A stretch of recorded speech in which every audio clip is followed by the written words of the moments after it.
I've spoken with lawyers who yeah, didn't answer their calls and then they kind of got sent to like the shadow realm as far as Google cares, their algorithms.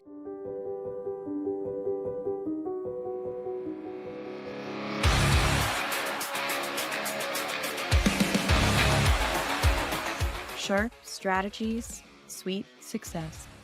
Hello, welcome to Sharp Strategies, Sweet Success. This is your host, Tiffany Swedensky, and today I'm here with Rory Safir.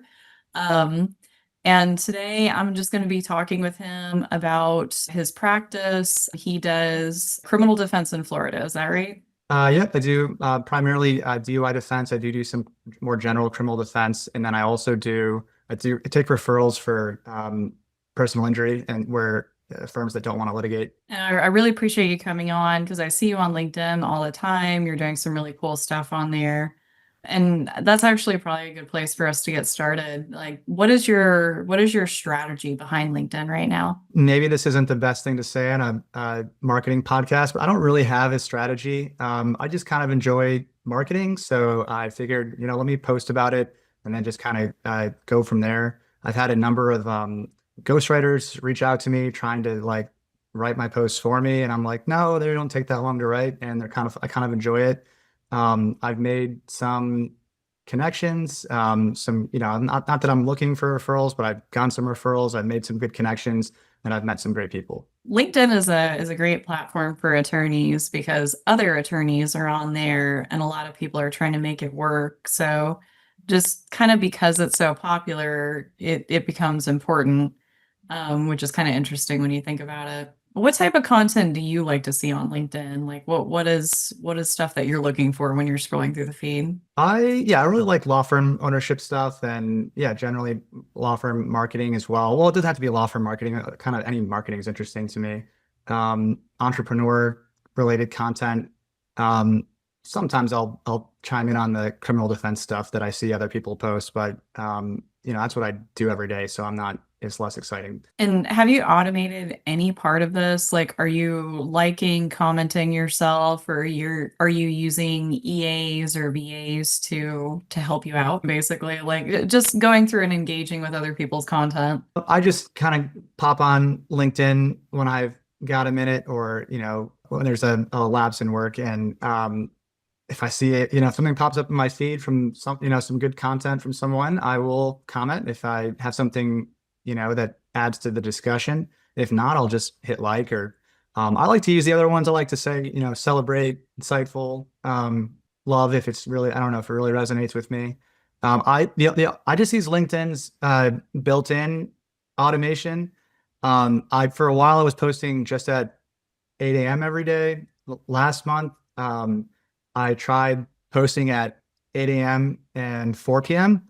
and it didn't really make any difference. It seems I'm no LinkedIn expert, but I kind of got the same. It was just a matter if the post is good. It doesn't really matter when you post. Is what I kind of found with that experiment. I guess I'm harping on LinkedIn because I was working on my content today and planning out what I've been writing and trying to figure out like optimal post times. And of course, I'm using like ChatGPT to help me analyze the data. And it's like, do I post at 8:30 or 10 or 4? And eventually, sometimes it feels a little bit silly because, sometimes you post something and it takes off and it works great. And then sometimes you post something and nobody cares and it doesn't quite work as well. And so it's interesting kind of getting in the metrics of it all. Is that something that you look closely at? Are you paying attention to what gets engagement and what doesn't when you post? I know what gets engagement, and I just, sometimes I'll post one that I know is gonna like, go off. But I kind of just would rather build my community around. I don't care if I don't get as much engagement because like the marketing stuff I post doesn't always get the most engagement. But when I post stories about like my DUI clients and how it's just a personal moment I had with a client, or I know those posts are gonna go crazy. But I like talking about marketing more, so I usually do that. I don't care if the numbers are down. Again, I just kind of post for fun. So I guess this is actually going to be my first question of the podcast. But I was just talking with a criminal defense DUI attorney in Florida, like literally 45 minutes before getting on this podcast with you. And she's just getting started and building up a lot of stuff. And I have to ask the question on her behalf because she says she listens too. But what's working for you in terms of getting leads, getting cases? Well, my first year was kind of a nightmare. I kind of just got thrust into being a law firm owner because I kind of just discovered that I wasn't really a good employee, and maybe I should just not be an employee. But I kind of threw money, on credit card at lots of different marketing things, so I kind of view those as expensive learning lessons. The two things that really launched me and why I'm still in business. So Google local service ads are amazing for DUIs, at least in the Tampa Bay area. It's like 200 to $300 for a qualified lead because you're either arrested for DUI or you're not. So it's really easy to, so you get your pretty good return on your investment. From what I understand, so I'm in Jay Ruane's criminal mastermind, so chat with a lot of criminal defense attorneys around the country. And in other regions, some firms or some areas just do not do well with local service ads. My advice, and this is actually something that Charlie Mann has said, just try it out in your area, see if it works. If it doesn't, you haven't lost anything. So I would say the same thing. My firm probably would not exist without discovering that. Maybe it seems like a kind of a easy thing to try, but for me, it was like a big thing because I was doing, I'm a true solo. I don't know anything what I was doing at that time. And then the second thing that is like wildly successful, and this is like way higher ROI, but it's kind of capped because you can only, but this, so direct mail. I kind of thought it was kind of sleazy at first, but then I realized that every firm does it. And I'm like, okay, well, nobody seems to ever say anything. Maybe that's just my own personal, thing that doesn't matter. But, yeah, so I send letters to basically every county kind of that I would want to do a DUI case. So I send out maybe like 200 letters a month and probably get between, 5 and 10 qualified leads. And then I find that those ones are much easier to convert because, such a small percentage of them are actually calling you. So the ones who actually did read your letter and they liked it and they, liked it enough to want to call you, they're already kind of like, they probably looked you up. And that's so inexpensive. It's like $2 a letter or something. So, I mean, your ROI is insane, but you're capped at, you can only send out so many letters per month because there are only so many arrests. So yeah, and it kind of depends on your copywriting skills, which mine are not good. So that's something that I'm probably going to need to revise because the letters, like, I don't know. It's before I started looking into marketing. Those are the two things I would recommend. I want to encourage you. I'm sure your copywriting is fine. I see what you write. It's probably not as bad as you think. And it's funny how people just almost implicitly not distrust, but I mean like underestimate print marketing. And yeah, it still works. And it works so well. Like I'm surprised how few letters I get selling things. And it's mostly home services. It's mostly like car dealerships and stuff like that. I guess that's just the demographic I'm in. But there are so many opportunities for local businesses to like reach and people in their mailboxes because even if you don't go check your mailbox every day, like I still get an email with a scan of what's been sent. And if you send a postcard, your brand is on it, your name is on it. I feel like people are still seeing it. And so yeah, that's so easy to underestimate for sure. And then I'm kind of working backwards from what you talked about, but local service ads for me is one of those places where you get a mastermind group together, you get people talking. Some people are going to say it works great, some people are going to say it sucks. And then it's easy to kind of blame it on geographic regions. But I mean, I work with somebody who's just super, super great at local service ads, and it seems like they can make it work no matter where they go. And I think the real kind of secret is like a lot of these firms that, who say local service ads didn't work, truly, honestly, probably just didn't approach it with the best strategy. And it's much more than just like bidding, how much you're paying. It's also how fast are you answering phone calls? How long are people staying on the phone? Are people getting off the phone and calling another firm? All these things. And, I know how bad law firms are at intakes, unfortunately. And so, that's the kind of the missing piece. So when I hear that, it's almost to tell not that they're bad at digital marketing, but that their intake is probably struggling. But that's another thing. And then all the way back to the first thing you said, I really like what you mentioned about starting your own business because you couldn't be, or you just thought you were a bad employee. And I've heard that from so many entrepreneurs, people I know. And then, maybe I'm giving myself too credit. I think I was a good employee. But like I just wanted to be my own boss and didn't like it as much as I like doing this. And it's risky, you spend money and not know if it's going to pay off, but it's right for some people and some people it's not right for. And it's kind of funny to see the similarities between entrepreneurs and their personalities. Yeah, no, I definitely agree about, it is a major risk. I don't know that I was a terrible employee. I just kind of didn't enjoy it, but 'cause I think I did pretty good work. But and that's one thing I would say, like if you are going to start your law firm, it's kind of assumed that you've got the legal skills down or whatever, whatever your widget is that you're selling, if it's a non-law firm. Um, so yeah, because I can't imagine these folks that start like right out of law school and they don't even know how to be lawyers, but some of them make it work. I don't know. Um, I would not do that. I did want to say like for as far as intake, like in Google local service ads, yeah, I definitely think there's a few things that you should be doing. I've spoken with lawyers who like, yeah, didn't answer their calls and then they kind of got sent to like the shadow realm as far as with Google cares, their algorithm. So I've like when it's a Google call, it gets priority and it says like on the call, like, hey, this is a Google local service ad, and then you get an email too. Another thing that I've done is I work with a company Intaker who's actually at the Great Legal Marketing conference last fall. Yeah. But that one of the things that they offer is a AI like agent, I guess you'd call it, that will respond to messages like immediately, so that when you look at the local service ads, you're one of the people that says responds in seconds or whatever, in minutes. Maybe it doesn't say seconds, but it is seconds. So that's great, and then it just sets up the call for me. And then I have right now I'm experimenting with Capture Now, which is Gary Falkowitz's, and I think I apologize, I forget who he's doing it with, but he's like the godfather of intake.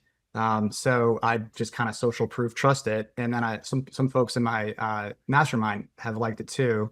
I'm experimenting with using it for like everything, including like day to day. The only thing that it can't do is transfer calls, but it syncs up with my lead docket, and then it sent like right after they get off the call, you can send a text message. So I send them my Calendly link to book a strategy session, and then also try to call them. But it's been working out really well. And then so it's also really nice that it syncs it right into lead docket, so then you can just create the lead really easily, and you don't have to. It kind of makes things easier. I demoed the Intaker tool, their new AI, like a few times, and I mean, it is really impressive. And it's just amazing, like how much we've come in like 5 years when it comes to these technologies. Because I remember when the services were mostly like kind of call warehouses, except for chat. You had a real person behind there, like talking to your lead, and not that that's a bad thing. Um, but these services are much cheaper, much faster, less margin of error. And then texting, it's really nice when you can get something done with a few simple text messages, even when they're automated. And so I mean I love what Intaker's doing and all of the AI tools that are coming out. They're just so great. Um, and I mean, I kind of vacillate with them because on the one end, like, I'm like, they're not super great at like creating new ideas and being very persuasive. Vibe coding sometimes kind of breaks when you're using them. But still, like, I use these things every day and they're pretty much plugged into every automation I have. And, I'm not sure I could run the Sharp cookie I'm running today back in 2021, because there's so much that I have automated that saves me like hours each week when you think about it. And it's super cool. I mean, I love it. Yeah, I would totally agree. I use AI pretty much for, like almost everything that we do. It's including like just like looking through like one tool I use is a tool called Justice Text. And it is I can take body cameras. So obviously I'm criminal defense, so I'm looking at a lot of video, and it'll spit out a transcript for you. Um, and you can either have the AI do it for, really, or you can have a human do it if you need it for a record or something. But that is a huge time saver because I do mostly DUIs, and there are body cameras in at like almost every single one of those cases. And then yeah, I mean you can use it for, if you want to put together a quick email, or, obviously you want to edit it. But the only thing I agree with you though, the only thing that's like kind of not ideal about AI is it's obviously they're still working on it. There are so many uh tells because I use it so much. I can tell maybe more than others when something is AI. Like I see it on LinkedIn all the time. They have this, and it's not just as simple as like the emoticons. They always have like a negative. It's like it's not this, but it's that. So that's like a cue, or obviously the M dash. Um, they're just, I don't know. I can't think of it all off the top of my head, but it's really easy to recognize because I use it a bunch. But Yeah. and it's also kind of scary because it's so agreeable. So I've seen some articles about like folks with like skits. Well, they don't actually. These are hype, people kind of messing with ChatGPT, but they're like saying, "Hey, I've got schizophrenia and I don't want to take my medication anymore." And then ChatGPT is like, "Yeah, go on your spirit journey. Like that sounds like a great idea." And that's like terrifying that that's something that's happening. I got caught in the trap a little bit, exploring ideas with ChatGPT and thinking like, oh, this is really great. And thankfully it was a small idea, tested it out and just fell so flat. And I just realized like it's just really just agreeing with me. But one thing I did for both my personal and professional, because I have two pro accounts, personal, professional, because you can change the settings and say like be more skeptical, be less agreeable, be honest, cite evidence, and you can basically kind of prompt the yes man out of it or yes person out of ChatGPT, which honestly for me is like really critical as a professional to get good things out of it. But of course, it's useful for ChatGPT themselves because if people enjoy interacting with it, they'll continue to interact with it more and more and more. Um, and so, I mean, I'm fascinated by the business of tech and like the stuff that Google puts out and ChatGPT. There's a lot of content marketing behind their AI tools, a lot of hype. They are cool, but it's just so interesting kind of seeing this play out on LinkedIn in particular because you're right, you see so many ChatGPT posts. I have one more thing to say though about the EM dash because I was grappling with that today. I use ChatGPT for a lot of LinkedIn posts. I always give it my original thoughts. I'm like, write a LinkedIn post about da da da da da. I want to explain da da da da da. Here are my points. Concluded. And it's like a few sentences. It's not too much, but it's enough to get uniquer content, I guess. But it still does the EM dashes, even if I tell it explicitly not to. And I think what it's grappling with is like how to make impactful statements. And for some reason, it doesn't know how to use ellipses, commas, but the EM dash signals impactfulness, switching statements without, some of these other devices. So I think that's what it's trying to do. It's trying to signal, this is an impactful statement, and for some reason doesn't know any other way to do it.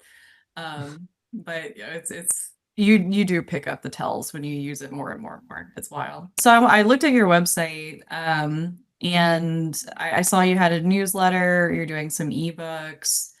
Are you doing anything to promote those individually as assets, or how are you leveraging those in your marketing right now? Yeah. So I would like to be doing, as probably most entrepreneurs, you've got a mile long to-do list of things you'd like to do. I right now I'm kind of really caught up. Like, I'm doing just fine with the local service ads and the um, uh, direct mail and then just client referrals and attorney referrals. But I do have all these like fun marketing products, at least fun for me, that I want to do. So to answer your question, like as far as the email list, my plan is to grow that through primarily like video content. So I have one person that I would recommend that everybody take a look at is Jeff Hampton. He's been doing a lot of speaking at different conferences, but he's the guy. So as far and I think YouTube, I agree. Just not that I'm some expert, but I have been planning to do YouTube, but I've made like one video. Been using Descript and Opus Clip and so forth, but it's I need to just do it, but I'm keep getting dragged back into putting my lawyer hat on. And I'm like surviving. So, I'm not surviving, but my firm's doing fine. So I don't, it's like hard to do a long-term marketing play. But yeah, that's what I would want to do to grow my email list. As far as the print list, I'm planning on writing a book on, not like some, novel, but something on DUI defense in Florida, and then getting it on Amazon, and then growing my print newsletter list that way. Oh, and you mentioned Jeff Hampton. I'm actually in the midst of one of my clients is getting real serious about YouTube, and so of course, I had to follow Jeff and check out what he does. And yeah, a great resource on the YouTube stuff. And I mean, we're implementing his strategy and seeing like growth and follower count. We're not doing like a coaching or course that he has. We're really just looking at his YouTube and trying to replicate it, but for a personal injury firm because he does criminal, I think. Um, and yeah, it's been working so far. And consistency is part of it because we're posting. I think we're recording like 2 new videos each week.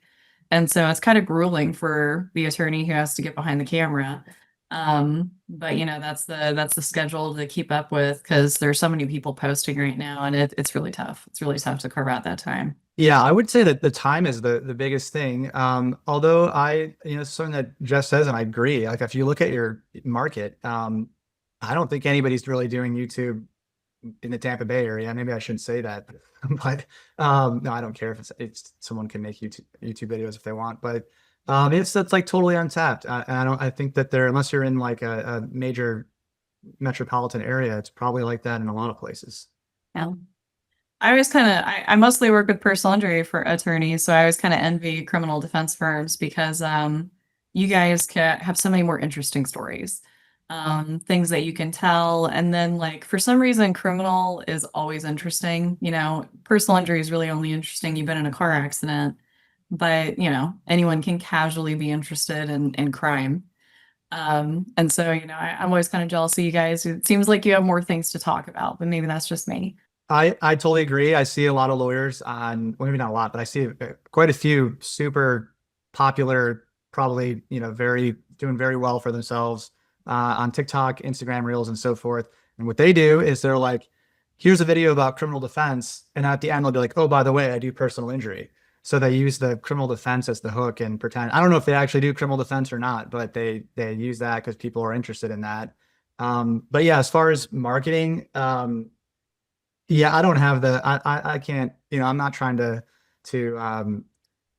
beat these firms that are, the 800-pound gorillas, as they say. I don't put a single dollar other than, I guess you could call like referral marketing, something, but it's minimal. As far as personal injury, I only do, only people who don't want to litigate. And if it's a decent case, I'll litigate it, but I don't put any effort. I put all my marketing budget into criminal because it actually gets me ROI. I don't know about personal injuries. That's what they call you for because you're the expert. I mean, I have no idea how you compete in there, at least when you're starting out. Other Oh than yeah, personal injury ends up being one of the tougher because I think personal injury keywords are among the most competitive in Google Ads, but I can't imagine criminal defense is far behind. In fact, I feel like it's probably right up there with it because legal keywords in general are expensive. There's a lot of competition. But you hit on something that I think is important that people forget, which is like you're not marketing to be a national brand. You're marketing to be the brand in your city, county, state, zip code, whatever. And, that market, are usually relatively untapped unless you live in like a huge metropolitan. So it's easier to get a foothold, at least for me mentally, when you think about, your target audience isn't everyone in the United States. You're not trying to impress, somebody in Missouri, you're in Florida. You're really just trying to capture, this group of people. And if you're good at marketing to them, you can kind of expand, how many people you can reach just by growing your list, growing your marketing capacity, growing your budget. And so when you look at it market per market, it's much more approachable, I guess, or at least mentally it's easier to deal with. You said you're writing a book. Is it going to be like, what kind of book is it going to be, or have you planned that out yet?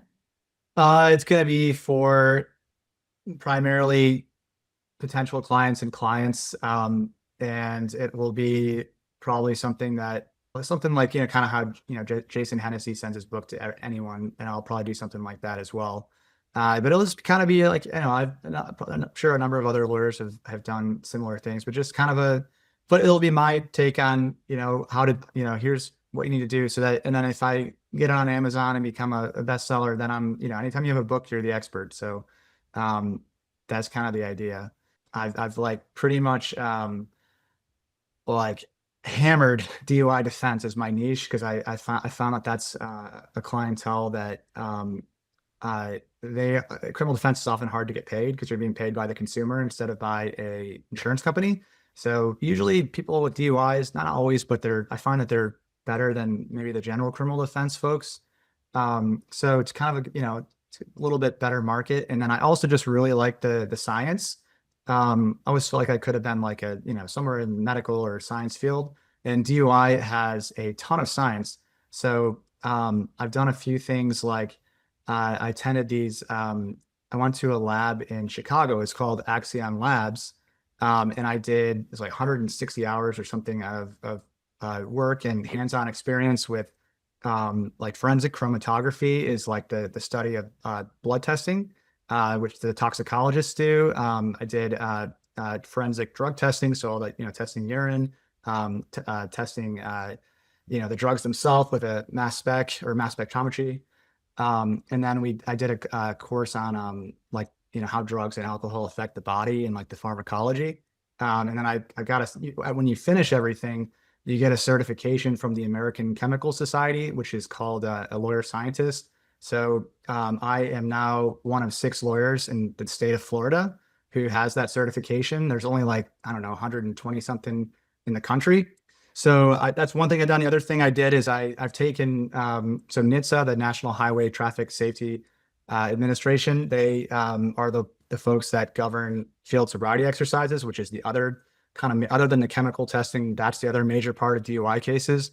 So I went and took all their courses from a former drug recognition expert, which is like the highest level of police investigator for DUIs. So, he's awesome. His name's Anthony Palacios. He's in Atlanta, if you're a criminal defense attorney and want to learn more about that. But yeah, I got all the way to, I'm an instructor for field sobriety exercises. So I could technically, if I wanted to, I could train police or other lawyers. They could be, NHTSA doesn't certify people, but you could be recognized. They could get a certificate like I have. So that makes, I say all that because, really easy to market now, because I'm like, the DUIs are all I do, for the most part. And I've got these 2 things that are like, and I do get results too. So it's, because I did all these courses. I mean, that's really impressive, and fascinating. Like, so you can train people doing on-field sobriety tests, you can train police, but are you doing that, or is that just in your pocket? Again, I've got all these marketing things I want to do. I mean, the obvious idea is do a CLE for lawyers. Even there's so it's a 3-day course, but for basic field sobriety, but there's a 1-day, like 8-hour refresher course you can do. So, and I think you can, Anthony said you can even cut it down to like 4 hours. So that would be great. Really good marketing project. I just, it's on the list of things that I'd like to do. So I'd probably need to, waiting for some of my personal injury cases to kind of hit and be a windfall, and then I can hire, and so then I can work more on all this. I mean, I like the lawyer part, but I don't need to be doing all of it. So Yeah. as soon as I can hire a lawyer, I think I'll be able to get some of this other stuff done. And how long did it take you to get all those certifications? And what got you there? Like what inspired you to do it? Is this something you did before you finished law school? Like how did that all pan out? I consume a ton of marketing content, and I kind of also by trial and error. Yeah, like I was saying, my first year was just a train wreck. But I figured out that it's kind of conventional wisdom, but the more you niche down, the better you're going to do. One example, I heard this on Maximum Lawyer, like one of their old podcasts. As I started from the beginning, one of their old podcasts, they said something like, if you wanted to get Chinese food, would you go to a like food court that sells like Italian, Chinese, Mexican, every kind of food, or would you go to the Chinese restaurant that only serves Chinese food? So obviously you're going to go to and that just like resonated with me. So I kind of experimented with it, and I'm like, all right, maybe I should just not like my firm name is Safir Injury and Criminal Defense Law, because I didn't really know. I just heard you should have your practice areas in your name so people know what you're doing when they're looking at Google Maps. So it's not John Smith firm. It's okay, this guy does injury and criminal defense. But I kind of just like learned pretty fast that personal injury, I'm not going to get paid for 18 months. I don't have the war chest for that.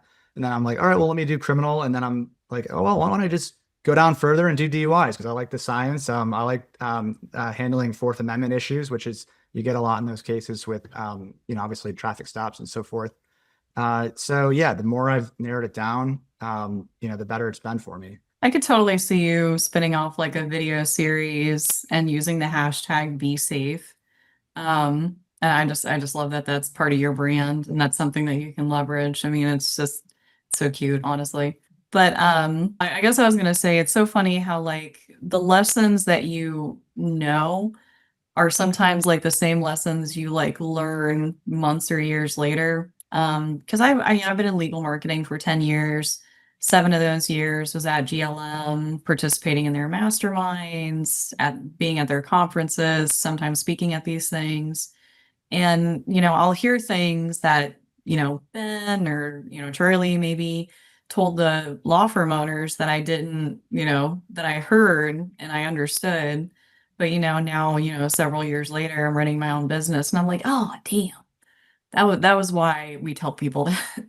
And it's so funny how like sometimes these things don't really stick the first time you hear them, and going back to basics is really important, particularly when you've been doing things for a long time. So I'm really glad you said that because it's really resonated with me. Yeah, I would think that's a great piece of advice for pretty much any business owner. Like, first of all, if people are not tracking their data, they should get something like Lead Docket or whatever, any of these companies or sorry, CRMs that keep track of your data, because with that you can see what is working and what's not working. And like you said, I mean, if you've got, it's really simple. It's not like a hard concept to understand. Like you don't need to have like it's fun to have 100 marketing projects, but you want to be omnipresent and all that. But if you, like for me, Google local service ads and direct mail works. So I'm leaning into that. I'm starting another direct mail campaign for felonies. And yeah, I'm working on referrals. But like you don't need to like, if you've got something that works, it's if it's not broke, you don't need to fix it. So Yeah.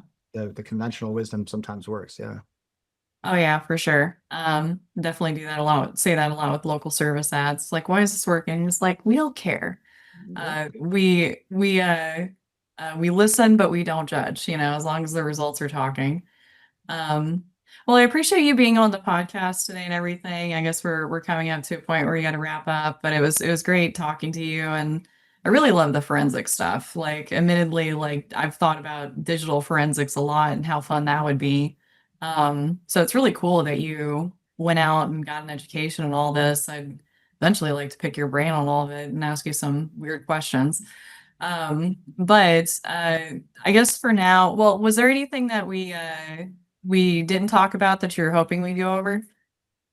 No, but there was a question you asked me what inspired me to do all the extra like kind of DUI defense stuff. And I forgot to mention that like my inspiration, there's a lawyer in Texas, Deandra Grant. She is probably the best DUI defense attorney in the country, or at least among them. And I just kind of looked at her CV and was like, okay, she's like wildly successful and great person. So I'm like, let me just copy and see what she did. The only other thing she's done that I don't know if I'm going to do or not, she's got a forensic toxicology degree that was like a 3-year course. But so maybe that's on the horizon for me. But that's the only other thing I wanted to shout her out. Oh, I cringe at the idea of going back to school, but maybe I shouldn't because but it's nice to have like those certifications, those accolades, because they are rare, you know, and when they are truly like rare, when you don't just have every person who has that certification or every lawyer, it's a I mean, I love it as a like a marketing differentiation point or you know, so I can't think of the right word, but you know, something that'll make you stand out for sure. I love that. I would say positioning. Yeah, I'm terrible. Position. Yeah. I'm not terrible, but I am not like a natural born.